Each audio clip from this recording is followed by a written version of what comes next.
All right, and welcome. So, for those of you who are new to the show, I'm Irona Boster, certified speaker and communications coach, life coach, speaker, author, podcaster, all the things.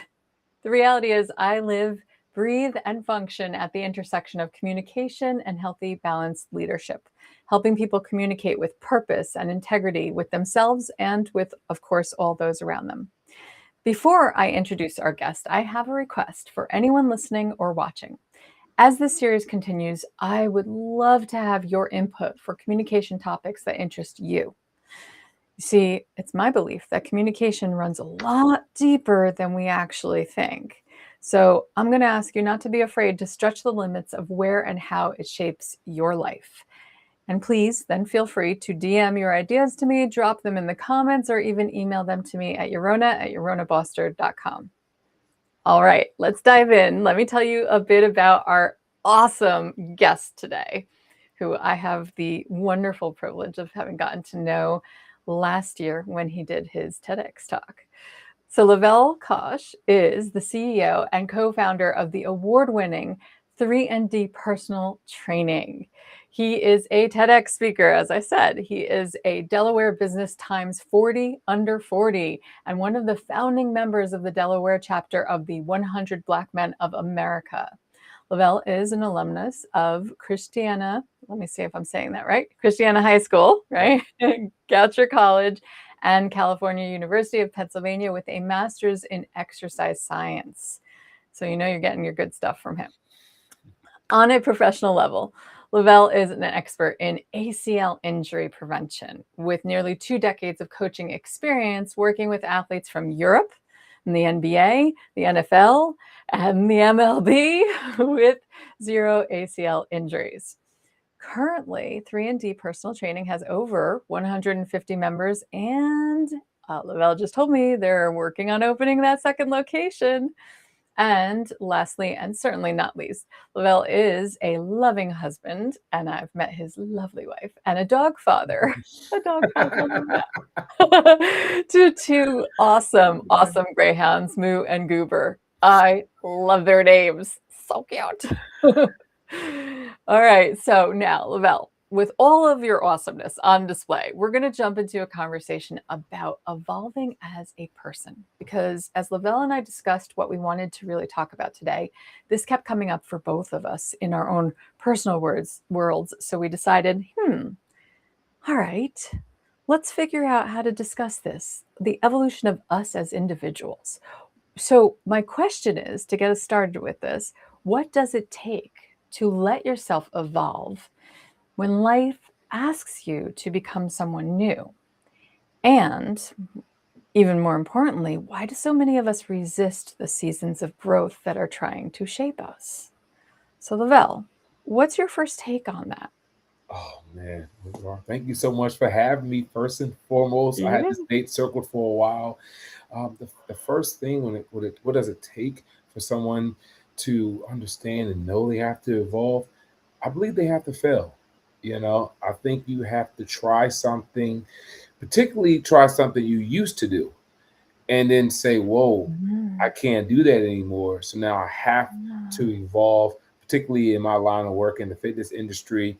We have a lot of adults come in and, hey, I used to be able to run with my kids. I used to be able to get up and down the floor, and then now I can't. So then they realize that they have to evolve to a different version of themselves. So with the athletes who understand, I used to be able to do this against that type of competition, and now in college or the higher levels, I can't do that anymore. So, I really think failure is the quickest way to evolve into evolution. And then what does it what does it take? It's something that it's really, really hard because as people, we're so accustomed to trying things and then it not happening right away. So then you're just like, oh, what's the point? But then just understanding, I love this line. It's an ancient Chinese proverb. Everything before it becomes easy must be hard. So you I have love to have that. that moment of toughness and difficulty, and it has to be hard before it becomes easy. And Right. once it becomes easy, then that's where the fun comes in. Okay. Ooh, I want to dive into failure because for so many of us, so for just from from an evolutionary standpoint, failure tends to be linked to survival, right? If we fail at something, we're not surviving that thing. We're not, oh, I can't survive that thing. I've failed. So therefore, I don't feel, it doesn't make us feel good because it's telling us, wait, if we can't do this thing, we can't survive this thing. And that comes from the old place of our brain mechanism that tells us we must survive, right? It, the brain that is older for us as humans is our survival brain, not so much our logic brain, our understanding that surpasses survival and moves into what we can thrive with. So Yeah. it's very interesting that you talk about failure from that perspective, that you have to fail first. Because I know so many people who are like, I'd rather not fail. I don't want to fail. So I'm just going to stay with what's comfortable for me. Yep. But is there growth in comfort? No, and as I mentioned before, comfort and growth can coexist. Yeah. Shout out to my boy CJ Appenzeller, really good coach and leader who's helped me for my own personal growth. It's funny you say that. I was just chat with Rachel, my wife, when we were going for a walk yesterday with the dogs, and how we have to continually push every person in our company to reach a different mindset. Because we have our one coach who's out of college and trying to teach them, okay, this is how you be a professional and this is how you do certain stuff and certain standards. And then their direct rapport runs our location. So now we're teaching that person how to then sell and then how to show up consistently and how to work with people who are different ages or different types. And then we have to then evolve to then constantly help that person feel comfortable directing another person. And it's tough. It's really tough. But It's really tough. Yeah. yeah. How do you try to work on failure and building from that standpoint? Well, I have learned that I need to lean into the discomfort. I've learned to actually say to myself, I'm uncomfortable, so therefore I must be learning something new. And that means that I look at possibilities. So I look at it from hey, you know, okay, I'll give you an example. When I was recording my audiobook, I never recorded an audiobook before. I've done a lot of things speaking wise, a lot of things communications wise. So I'm not afraid of that, but it was a brand new scope of I was looking at speaking from a completely different lens. Narrating a book is unlike any other experience I've ever had before. Just like jumping on the TEDx stage, Yeah. totally different experience than anything you've had before. And it is, and I was like, wow, this is crazy. And what I like to do is stay present to the moment and find, I always say presence is a three-part internal posture. It's made of gratitude, awe, and curiosity. So for me, when I get uncomfortable, I like to lean in and say, I must be learning something here. What's going on here? And what can I learn if I stay with it? What could I possibly learn? And when I realize, whoa, there's all sorts of possibilities, that makes me feel really grateful. Wow, I get the opportunity to learn something new. That really reinvigorates my idea of being alive. That's actually the essence of living, is to really lean into that and go, oh, I'm get something new here. Kind of like the way children, when they're little, they're constantly in a learning state. We as parents will tend to kind of pull them back because we don't want them to explore because of because our fears over their safety. But that's actually the opposite of what we need to do. We need to give them the guardrails, sure, but let them explore within the guardrails. Don't cage them in. Allow them the space of growth with and teach them how to utilize the guardrails. That's it. That's all it is. I just finished Robert Greene's book in 50 Cent, The 50th Law. And it's a phenomenal, the author wrote The 40th Law and all different other great books. And he talks about, the last chapter is mortality. And it talks about 50 Cent, getting shot and, essentially dying and him coming out like, I died. I have nothing else to fear. And then Yeah. Robert Greene says, once you understand death, you understand life. and you can start living.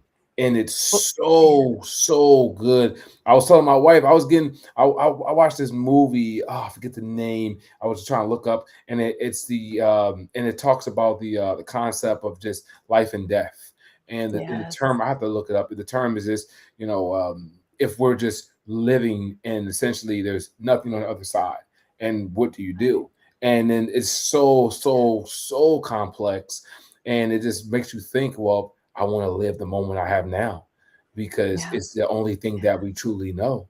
And just Yeah. being in the moment, which is so hard to do nowadays, because everyone is Yeah. 18 different directions. But once Yeah. you kind of feel comfortable living in the moment, you feel more comfortable failing, because it's Yes. like, I'm going to be here today, hopefully tomorrow. So I'm going to be okay with failing and just getting comfortable failing fast and just learning as I go. It's so funny that you say that because that's what I do when I talk about parenting. When I talk about anything, I talk about death Mhm. because it's so true. Because of all the experiences I've had with death, every single time it has been the greatest teacher for me. Every single time it has taught me what I really want, which is to truly live for each moment. Because as I always tell people, we are not guaranteed our next breath. We are not guaranteed tomorrow. So that means if we're waiting to succeed, and we aren't jumping into the discomfort of the failure, then we will wait out our lives until death comes for us because it comes for us all. What do you do to live in that moment? Ah, every single time I simply take a breath because it is the antithesis, right? It is, look at that. I've got a breath right here, right now. That means I've got something to do. Something to do here. And it's interesting because when I was thinking about our topic, when I was thinking about this place of evolution, of the evolution of the self, I was thinking about it from an identity place, right? Your identity, I think we get something really wrong when we're young. We think we have to create a fixed identity. This is exactly who I am. And we're taught that from a lot of external places and spaces. We're taught that from the external environments we walk through and the people and the influences we have in our lives. Oh, you've got to figure out what career you want to path you want to take. At this rate, we're teaching our kids to try to figure out their career path in kindergarten, and it's ridiculous. It's It's crazy. like, no, no, no, no, no. But the thing is, your identity isn't fixed. Even at my age, even at the age of 50, my identity is not fixed. My identity is not fixed when I'm turned 80. It's not going to be fixed because it's not a single decision. It's a lifelong negotiation between who you've been, who you are now, and who you're becoming.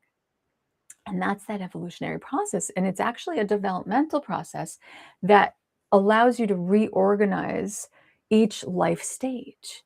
And it invites us actually, I think, into a whole new level of complexity.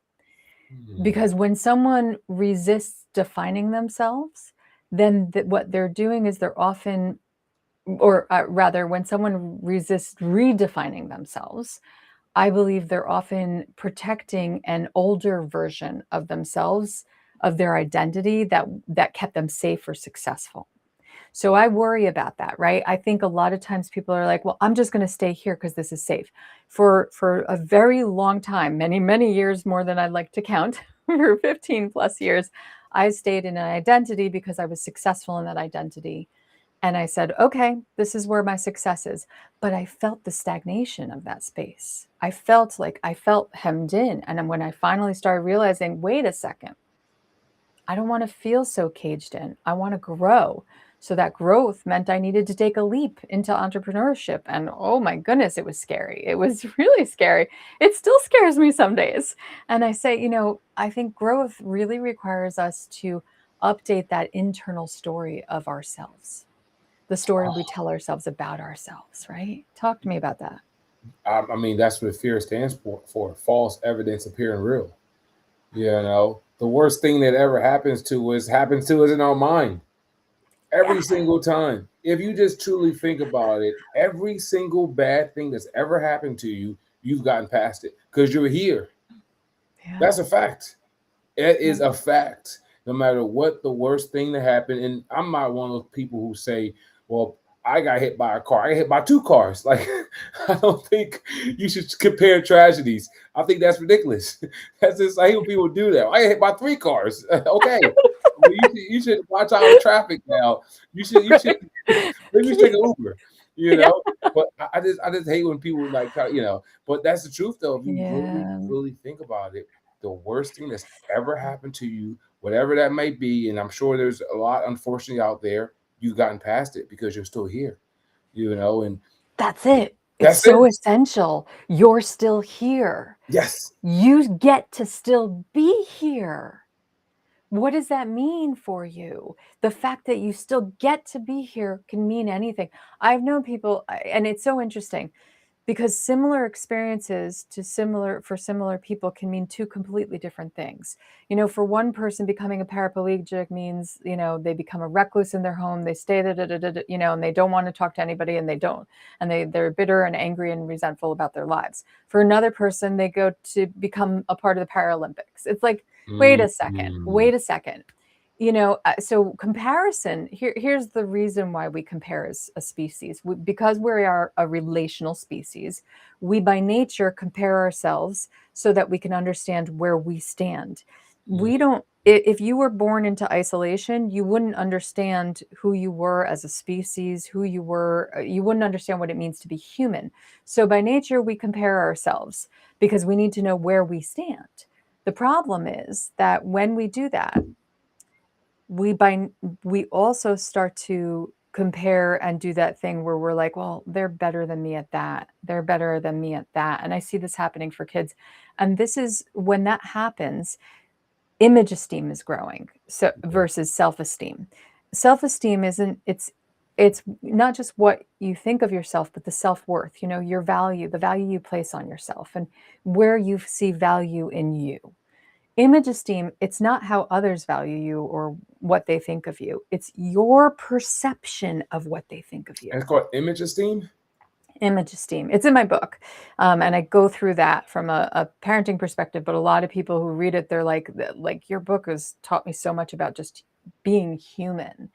Because image esteem is really, it's the funhouse mirror of self-esteem. It's your perception of what others see about you.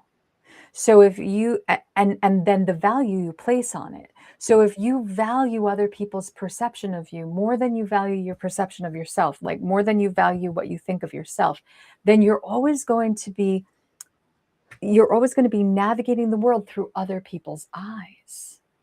And that's a problem because it doesn't give you the opportunity to redefine yourself, to lean into discomfort of new growth, to be a beginner at anything, to start something new for yourself, because you're always like, well, what will other people think of me? That reminds me of a great story. Can I tell you it? Yeah. Yeah, Tell yeah, me. yeah. So a buddy of mine, and he wouldn't mind me telling you, his name is John Carlo. He's a gym owner in Philly, and he started off with one gym in his house, and he lived in Philly, big city. So he literally had the gym in his living room, and he would have a sleeping bag because he was training people out of his parents' house, the basement. He's like, you know what? I'm going to get an apartment for the gym, not for the living, for the apartment, for the gym.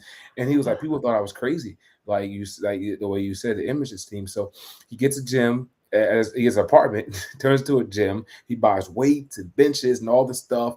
And then instead of a bed, he gets a sleeping bag because he couldn't have enough space for the bed, because once again, this is like literally a one-room apartment, and he Oh my would roll up the sleeping bag and tuck it away before the morning clients would come in. Hey guys, come on in, and they're probably thinking, oh yeah, this is a gym, Philly, whatever. And he starts to train people and grow.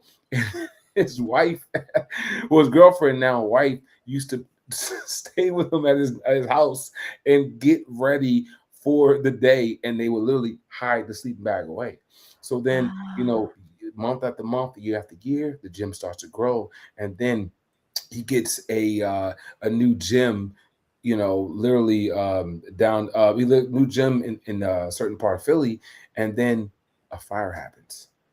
Yeah. Thankfully Oh. though, like it was in his building, not like his particular like gym, but still a fire in the building. So he had to transition and evolve and move his gym down the street to a new spot that started in a 1 bedroom apartment. And Wow. he just kept doing the thing. And people were like, well, why are you, being a trainer? Why don't you just go to a big gym or corporation and do that thing and just keep doing it the Mhm. way normal people would do? It's like, no, I have a vision, a goal. I want to keep going and going. Fast forward 8 years later, 6 locations, over Mhm. 500 members, doing extremely well financially. It's amazing to see it, and it started off in a 1 studio apartment, Wow. and everyone was killing him, as you can imagine. His buddies over there Yeah. watching TV on the benches and the dumbbells. But he just didn't care how people viewed him. He just realized the goal at hand was to grow a business that can help people get strong and healthy. And now he literally Yeah. won Best of Philly last year. Wow. Oh, bravo. Bravo.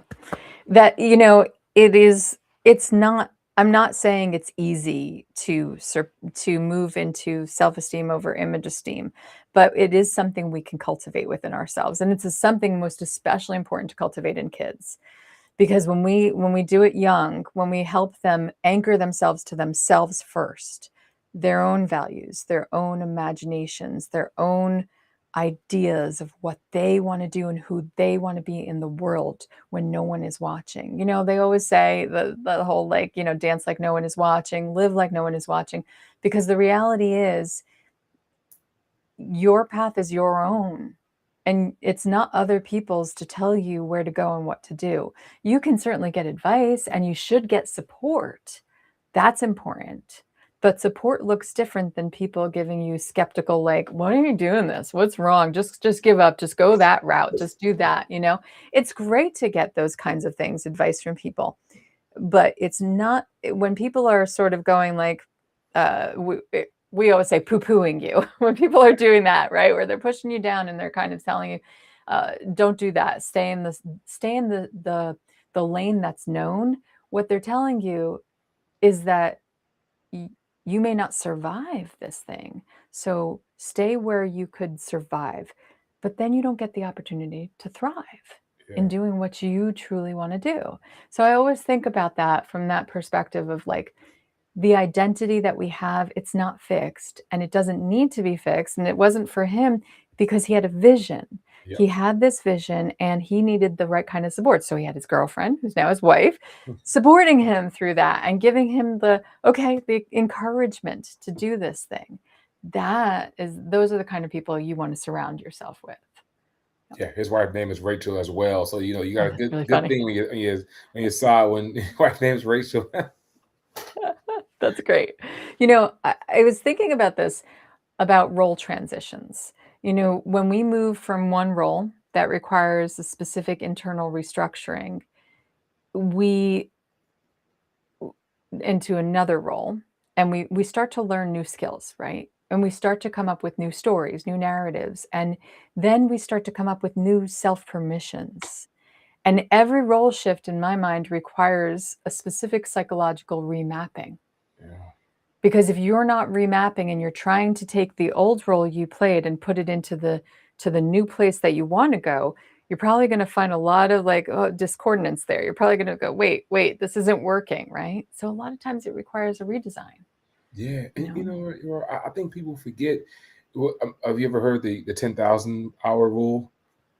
Yes, there's a lot of interesting studies about that. Is it Yeah, 10,000 and not? the I eight mean, thousand is Malcolm Gladwell himself has said that 10,000 was a well-rounded number, but the notion still remains a lot of time spent into your craft you're going to get better at. right. And I think as you grow in leadership and titles and roles in life and work, people forget that you have to then relearn another 10,000 hours in this new Yeah. said role. As I was starting off as an intern at Temple University, you just go there, and granted, maybe not be 10,000, but you're putting a decent amount of time in every single day, learning to do whatever role they need. And then you become an assistant, then a coach, and now a business owner. Every step You're essentially starting at zero. And I Yeah. think it's weird how in society people will imagine, well, now that you got a promotion, you're supposed to know what to do. Like, well, this is a whole new role. It's You're like, hold crazy. on. Right. When you say it out loud, you're like, well, that doesn't make sense. I'm a dad now. I'm Right. supposed to be the best dad in the world. Well, I just had my kid 2 days ago. Like, I should learn how to Wait, be. wait, wait, did you? No, no, no, Oh, no. oh, I thought I Not was yet. for a Not second, yet. my brain went, Breaking "What? Wait, news. no, we didn't have that." Breaking news. Hope my mom isn't watching. She She'd be like, "Wait, what?" Yeah, but it's true though, like we just forget that 10,000 hour rule Yeah. applies at every single stage you go in life. You know what? I tried to figure this out the other day. I was like, how many hours have I put into my career, my work, my fields, my studies? And I was trying to figure it out. I was like, I said to my husband, I think it's been somewhere in the ballpark of 30,000 hours. And I said, but here's the thing. The more I dive in, the more I realize there's more to know. And that and I want people to understand that change is the only inevitable thing in life. Yes. Security is not guaranteed because you don't get, as my mom used to say, life, nobody ever gets out of it alive. I've used that too a couple times now that you told me that. I loved it, and because it helped me kind of go, oh, okay, so really I never want to stop learning. I never want to stop growing. And the more I learn, the more I grow, the more I learn that the reality is that there's more yet to come. Yes. And when one of the things I learned about the 10,000 hour study was that that's not necessarily true, because some people will spend 10,000 hours, but they won't learn a thing. And I think it's more about how you dive into the time. Are you open to learning? Are you open to being changed? I think that's more important for growth. Are you open to being changed constantly? And it doesn't mean that any kind of your old competencies will disappear, but they have to be integrated into the new narrative. They have to be brought in and relearned and reinvested in the new way, in the transition that you're moving into. It's so true. Are you familiar with Dunning-Kruger effect? Oh yeah. That's what it is. You start off like, I know everything. Like, well, wait a minute. You're The like, more wait, I know, the less I know. right. And you realize like, whoa, I know nothing. I always think about that because people are like, gosh, Rona, you know everything. I'm like, no, no, no, no, no, no, no. Don't put that on me. I don't. I know a lot, but I'm also relearning new things. Like there was a study done a long time ago. This was in the 60s. So, and it gets quoted all the time, that 70 to 90% of communication is nonverbal. That actually is not correct. And here's the reality. That study that was done, and I found out about this. I was doing some more research and found out that that study was done in a really particular context. So in that particular context, that was true, but not on the average. Words do matter. Words do matter contextually speaking. There are going to be moments where, like when you meet Rachel's eyes and you guys are like having a whole nonverbal conversation, and you're like, No. yeah. You're like, That's at a you know, party. You're looking at the right. party like, Exactly, right? But in other contexts, you can't necessarily do that all the time. You can't go your entire marriage having those nonverbal conversations. No, it requires conversation.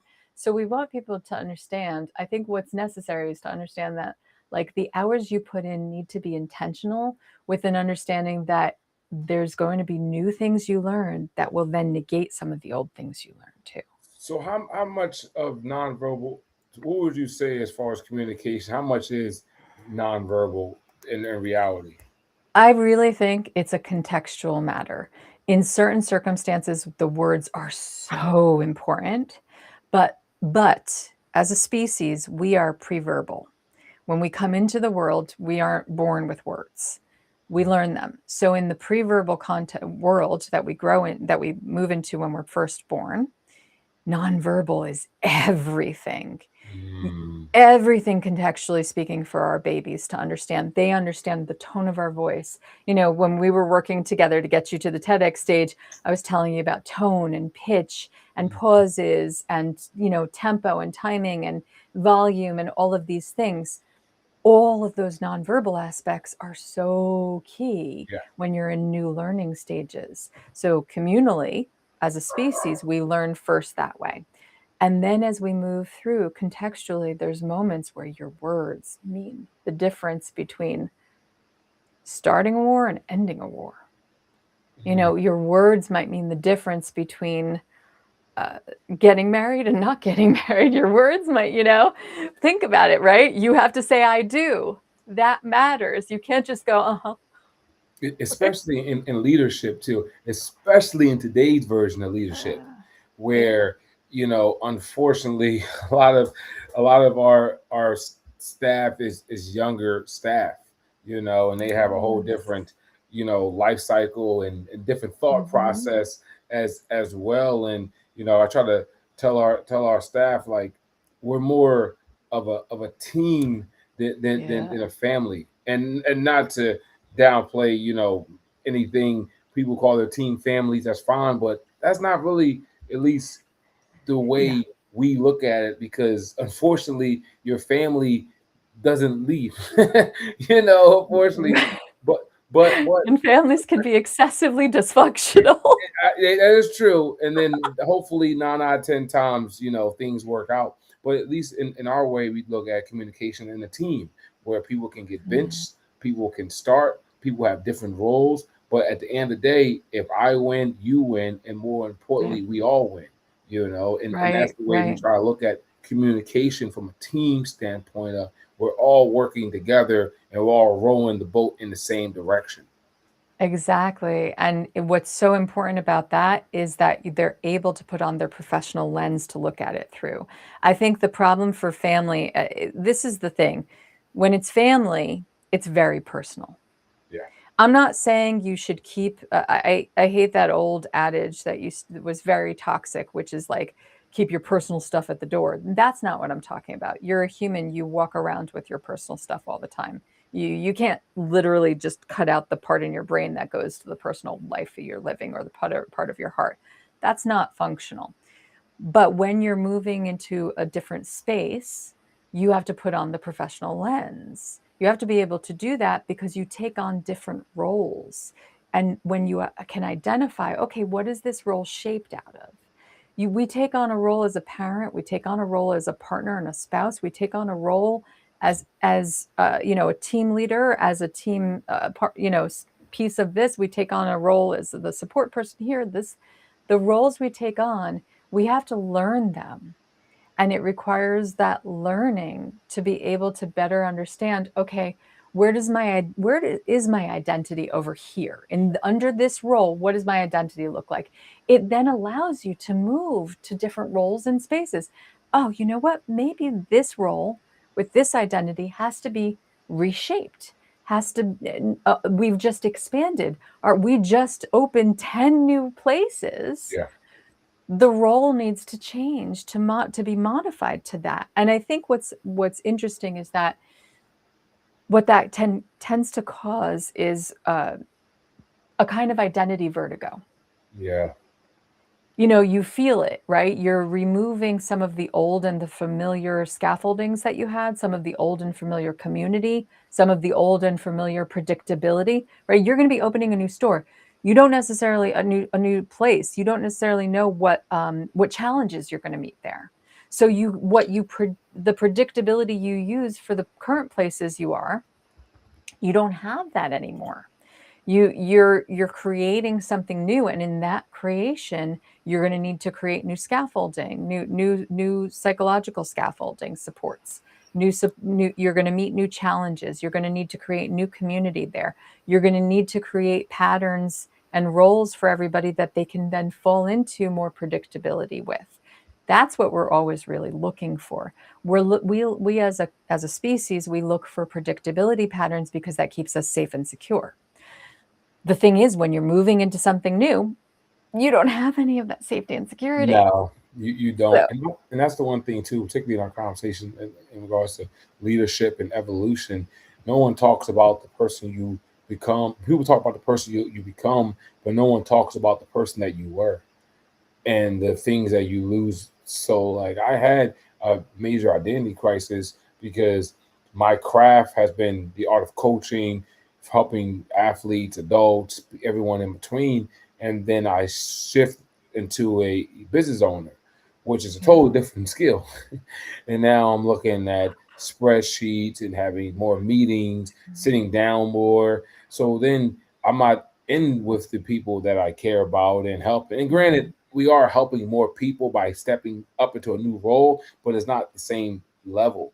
Then Right. you go to the our facility and the members joke around, oh, you still work here? Oh, hey, stranger.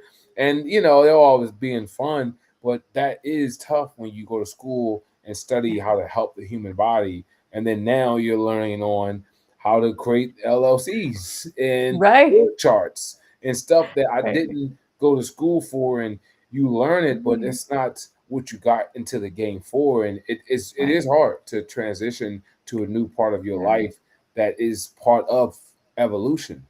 Yes. So let's talk about that from the evolutionary lens, right? So interestingly, in our ancestral environments, changing roles meant changing your place in the tribe. And Mhm. so a new role could increase or decrease your access to resources, to protection, and to even to belonging. So what's interesting is that the brain still interprets role transitions as a potential societal risk or a risk to your belonging, which then triggers our resistance to it. So even positive transitions like marriage and leadership and entrepreneurship, they activate the same circuits that monitor for threat. And so resistance is often your nervous system. It's trying to go, I need to maintain my social safety and security here. Wow. Yeah, that's why that happens. So then we have predictability bias, right? The brain, as I said before, it's a prediction machine. We like patterns. It prefers predictable patterns because predictability equates to safety. Unpredictability equates to potential danger. So that means that seasonal growth will disrupt our predictability. So then the brain pushes back and it goes, because resistance is a survival instinct. And Mm. this is why people say, well, I want to grow, but then they unconsciously sabotage the process because their biology is trying to keep them alive, not fulfilled. I feel like I should be sitting on the couch right now. But when we realize that that's where the resistance is coming from, we can say, do we want to be alive or do we want to feel fulfilled? Oof. How do you know the difference? Because one feels like you're just simply treading water, and the other one feels like you're actively accomplishing something that has such a wonderful feeling of self-satisfaction. Yeah. Yeah. Mm. And so humans, it's interesting because humans evolved to adapt to new environments, but the adaptation requires flexibility, right? I mean, if we were still where we were once, we would still be in the caves, right? Yeah. We would still be there, but we learned how to adapt. But that adaptation requires an elongated period of time. And in this day and age, this is very interesting to me. I see less people willing to adapt because I, I hate to scare people, but we've devolved to a degree. Scare them. Scare them. What I've seen, and I'm a pattern recognizer. I don't know why I did this, but a few months back, I said, I have never taken an IQ test. Huh, let me take one. And I found out that I'm actually really super high in pattern recognition. Mm. So many, many years ago, like 20 years ago, I was having a conversation with my father and I said, we as a species are going to hit a wall. We're moving too fast. And it scares me. And what I recognized, what I identified was that we were trying to move as fast as the tools we created Yeah. to augment our lives. Tools are meant to augment our lives. They're meant to support our lives. They're not meant to replace our lives. So what I came to realize was that we are trying to now adapt to the tools and assimilate to the tools we created. And unfortunately, those tools that move so fast, that's not what humans need. Adaptation, as I said, requires an elongated period of time. We are the slowest maturation species. We are the slowest to mature. And there's a reason for that, because our brains over time moved from evolutionarily survival instinct to critical thinking, deep thought process, deep, deep places of understanding and learning and developing. That's that's our prefrontal cortex. And unfortunately, that part of the brain is much younger than the survival brain. Yeah. Kind I've of heard like, that. yeah, No, we're fighting. you're spot on. I've heard that multiple times how technology in the same conversation in regards to the amount of friends you can Yeah. have and the amount of social circles you can have as well. That makes total sense. It's it's funny because I'm at the point in my life where a part of me wants to have the nostalgia of what used to be, but then you're also excited of what's going on. And that also, Mm. in regards to our theme of evolution, you know, shedding that skin. And unfortunately, sometimes that skin is people and friends, and even Oof, family, that's true. and I try to always be the same person. Hopefully, people will see me and still see the same, essence. But then I think it was Mandela who said, if you're the same person you were at 20 and 60, you wasted 40 years of your life, Yeah. So I don't want to be the same person. I want to evolve and I want to grow. And that's a weird humanistic thing that we always think that has to be a bad thing. If you're I know. changing, like, oh, I'm I different. know. Oh, why are you different? Because I'm older and I have different responsibilities. Like I don't go to the Yeah. club. I don't do this. Yeah. We all should hopefully get a little different and grow. Yes. And a part of me, just part of it's like, Ron, if people don't want to adapt, then that has to be on them. And it's not our job to save people who don't want to be saved. Yes, yes. No, no, no. You're the only person who can change you is you. You know that old saying of a tiger never changes its stripes? Yep. I always hate that saying because I always say to people, we aren't tigers. Mhm. So here's the thing. We can change and change dramatically over time. But you're right. It depends on the environment we're in, the people that we surround ourselves with, and everything. We have to also want to change. That nobody's going to change you for you. You're the only person that can do that. I had this really sad conversation with my father when he was 70.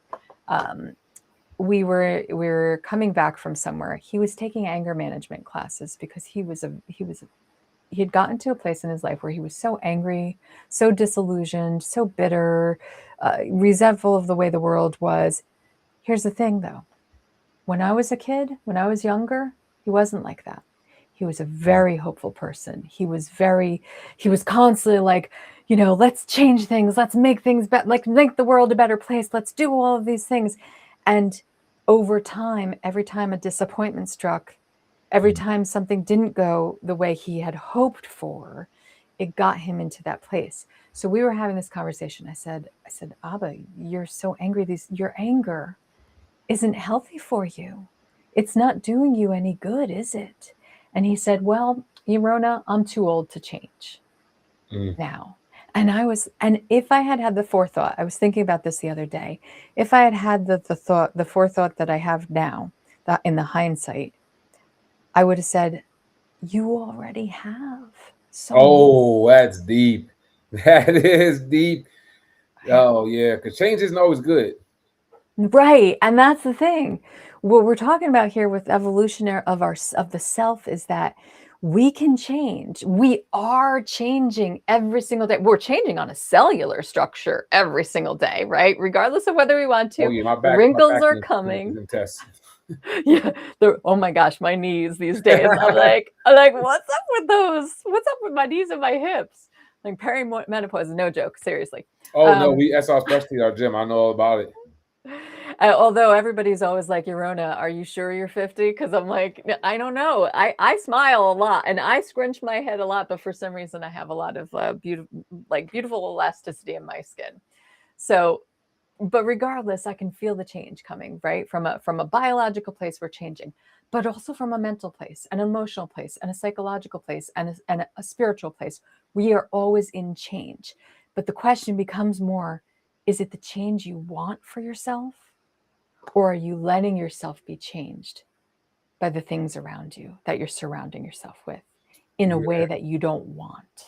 It's so tough to change people, and I have created a career on changing people, particularly changing behaviors. Health and fitness Yeah. is all about change. Whether you're the super fit person and you're coming in to get essentially fitter, or you're in the opposite end of the spectrum, there's still some change.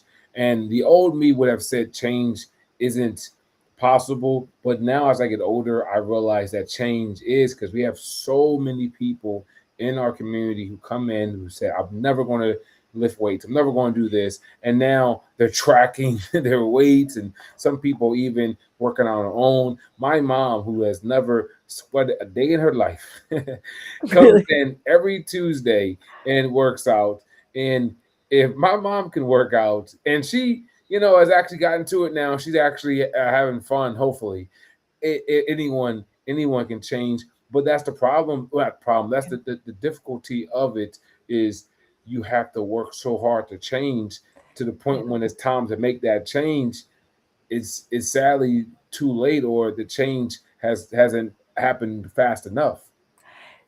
So that's the point I was coming to before, and then I railroaded myself on this, which is this, that we are more resistant to change than ever. And a part of that is because we have created a digital world that moves so fast that we think that change should be an immediate thing for us as humans. We think that our adaptability should happen just as fast as our technology, and it is not feasible. As humans, we are slow to maturation, but we're also slow in change and adaptability because our brain is a much more complex system than a computer will ever be. That even AI, we are much more complex internally than anything we've ever created in the world. So what we need to recognize is that resistance is simply because we've created things around us that make it easy for change to happen around us, right? It's easy to ask Alexa what time it is. It's easier to do that than to go look it up for ourselves. It's easier, when I was a kid, in order to do research on any kind of report, book report or anything like that, or any of the papers that I had to write or any of those things growing up, I had to go to the library. I had to find the card catalog. I had to pull that Dewey out. Decimal System. I had to go, right? I had to go and find the book. I had to research the book. I had to read the entire book. I had to find the parts that I needed. And then I had to create inference. And our kids, I don't know if you know this, but there's new data that has come out that shows that Generation Z is, for the first time in more recent human evolution and the studies and the data we have, Generation Z is less capable of critical thinking than any previous generation before it. That is very frightening to me. And I know you're a millennial, right? So, Yeah. but Generation Z, all the generations that came had developed better critical thinking, better critical thinking, better critical Oh, I believe thinking. it. I see Gen Zs all the time. I Gen 100% believe it. And Yeah. it's I've seen some of our interns. I won't say any Oh, names. I've had to ask them questions, and we send out. We used to send out welcome cards to the members. They sign up, and they will ask me, well, how do I address a letter? And okay, I get it. You may not know. I'm not going to beat you up for that. But just the critical thinking of, well, I have my phone, just Google it and find out, and take the next right, step to just problem right, solve it. And it's not a hard search. You can just Google a letter and he pops right up. But you're so right, right. Or you're so used to this. I need the information fast, right away. They don't have time to say, right. let me step back and just figure it out on my own. Right, and that's the thing. We've stopped encouraging them to figure it out on their own, and what that's broken down is a measure of competency that every human being needs. Every human needs to have the feeling that they are competent enough to do for themselves Yeah. and competent enough to do for others. When we actually, and again, this is in my book that I wrote, when we actually build measures of competency, when we teach our kids how to build competency for themselves, they don't know they don't have to know how to do the thing. What they have to feel is capable enough that they can go figure out how to do the thing. There you go. And we haven't, and that level of competency, it requires a measure of feeling like I can own whatever it is I'm trying to do. I can own this. So how do we equip the kids to do that? We have to teach them to get curious again, to explore, be wanting to actually want to explore life again, to actually go, you know what? There is no shame in asking questions, but there's no shame in seeking out the answers for myself, even more so. There you go. There's no shame in not knowing something. Ignorance is not stupidity. Ignorance is simply a not knowing of something. Yep. And curiosity is the answer to ignorance. I don't know that thing. Let me get curious. Let me explore it. Let me figure it out. With my son, we're always exploring. We went on a walk, a hike through, we have these woods by us that are glorious and they have all different hiking trails. So we went on a hike this morning. We went outside and I'm like, oh no, it's drizzling. And Connor was like, I still want to go. I'm like, all right, let's figure it out. So we have these like rain ponchos. So I'm like, let's just wear our rain ponchos. We had our walking sticks. We've got a whole thing. He whittled a walking stick. Don't ask. I have to work on mine. It's still raw.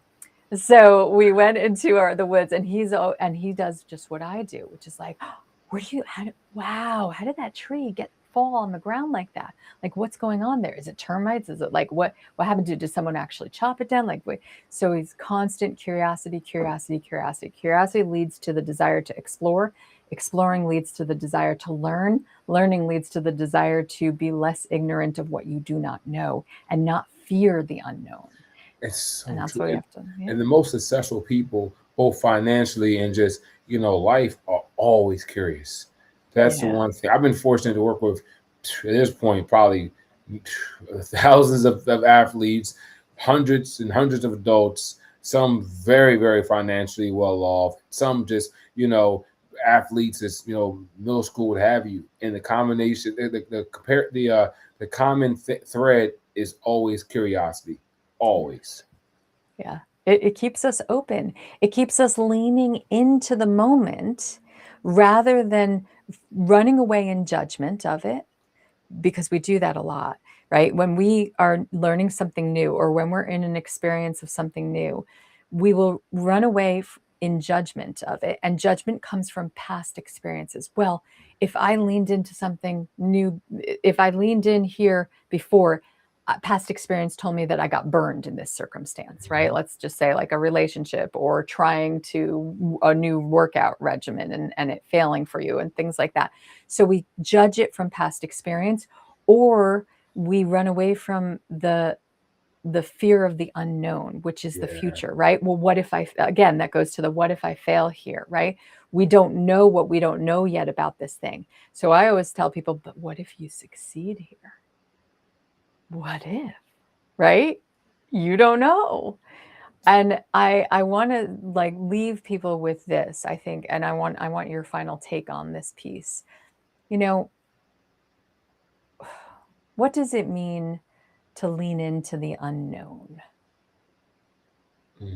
And how can we do that with a little bit of maybe a little like thread of security? Just a little thread. How can we lean into that and feel a little bit more secure while leaning in? From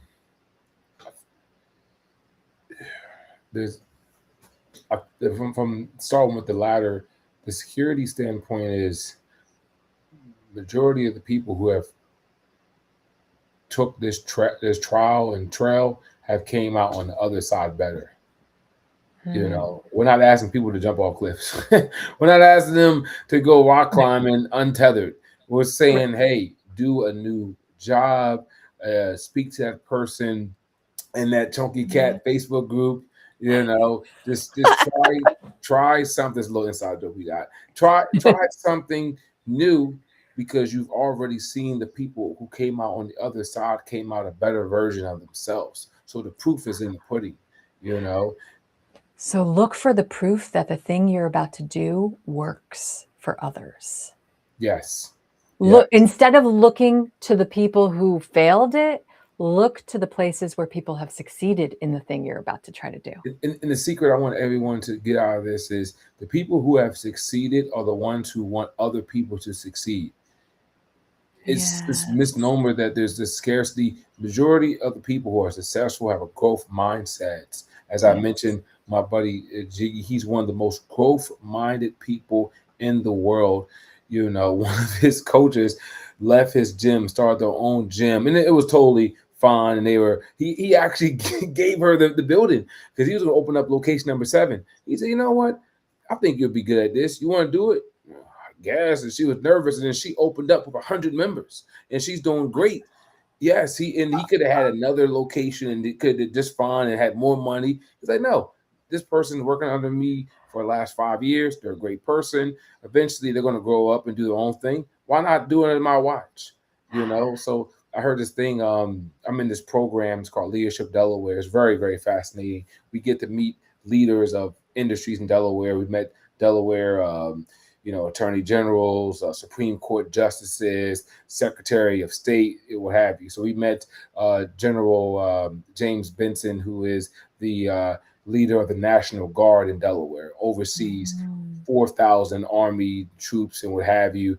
And he said, people who give you opportunities want you to win.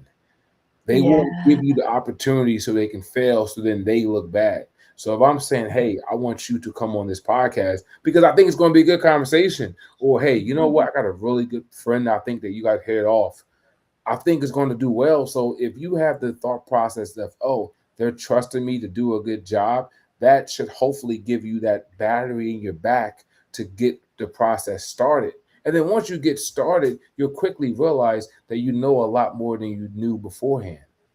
Yes. And you just exemplified the other piece to the puzzle of leaning in, which is that you do it with the people who want to see you succeed. And that means you find the right support systems. You find the right, if you just find one person to support you, one person who's willing to go, I got you. Let me teach you the ropes. Let me help you jump into this. I am so excited you're here. Just start with one person who wants to do that with you, because I promise, I really firmly believe with all my heart, and this goes back to my knowledge of evolution, evolutionary psychology and how we evolve as a species. We are a communal species at heart. Yes. We may be autonomous creatures, but we're living in a communal species. And I will say that again and again and again. We have to understand, as an autonomous person, you want to succeed on your own. You want to be the tether to you, but you're also living in a community. So find your community. Find the community that supports you, not the one that makes you shrink. Yeah. Because that's what Lavelle is really exemplifying here with his stories. Everybody, you need to listen to this. He is telling you the primary example is you find the support you need. And by the way, I want everybody to find Lavelle wherever you can, because he is an awesome human being. Go watch his TEDx talk, please. It's magnificent. I had that pleasure of helping you on that road. And I remember there was that one moment where you were like, it was like 2 weeks before. I hope you don't mind me sharing this. No, You had a please. vulnerable moment. 2 weeks before the talk was, you were going on that stage. You were like, Yorona, maybe I should just give up. And that was because somebody discouraged you.